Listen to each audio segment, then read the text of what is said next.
Once you have completed your design, print on the shiny side of the sublimation paper. Check your sizes against the mug, and if happy, secure the print facing downwards onto the mug. Apply thermal heat tape to secure the print in place so that it does not move around during the heating process.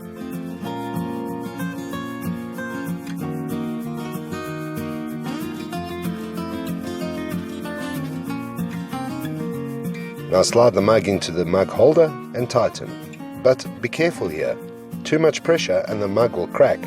Yet, too little pressure and the mug will move around. Just the right feel is needed here, and you can achieve this by releasing and tightening the adjusting nut until it feels just right. Now we need to set the temperature at 200 degrees Celsius and the burn time at between 60 and 90 seconds.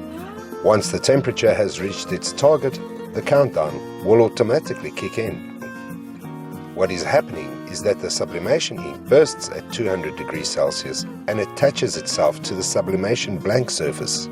The length of time for explosions to take place is to ensure that the exploded ink particles embed themselves firmly. As soon as the timer times out, remove the mug and immediately remove the print.